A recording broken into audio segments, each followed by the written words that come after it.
ದೇವರ ವಾಕ್ಯವು ಹೇಳುತ್ತದೆ, ನಿನ್ನ ಎಲ್ಲ ನಡವಳಿಯಲ್ಲಿ ಆತನ ಚಿತ್ತಕ್ಕೆ ವಿಧೇಯನಾಗಿರು, ಆತನೇ ನಿನ್ನ ಮಾರ್ಗಗಳನ್ನು ಸರಾಗ ಮಾಡುವನು ಎಂಬುದಾಗಿ. ಅಂದ್ರೆ ದೇವರ ಚಿತ್ತವನ್ನು ಕೇಳಿ ಅದಕ್ಕೆ ವಿಧೇಯರಾಗಿ ನಾವು ನಡೆಯುವಾಗ ನಾವು ಹೋಗುವಂತ ಮಾರ್ಗವನ್ನ ದೇವರು ಸರಾಗ ಮಾಡುತ್ತಾರೆ.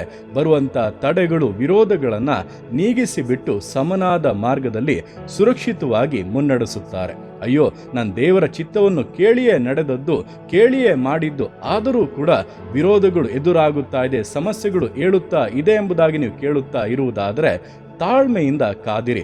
ದೇವರಿಗೆ ವಿಧೇಯರಾದ ಮೇಲೆ ಆತನು ಮಾರ್ಗವನ್ನು ಸರಾಗ ಮಾಡುತ್ತಾನೆಂಬಂತ ನಿರೀಕ್ಷೆಯಿಂದ, ನಂಬಿಕೆಯಿಂದ ನೀವು ಎದುರು ನೋಡಿ ಜೀವಿಸುವುದಾದರೆ ಖಂಡಿತವಾಗಿ ದೇವರು ಹೇಳಿದಂತೆ ಮಾರ್ಗಗಳು ಸರಾಗವಾಗುತ್ತವೆ.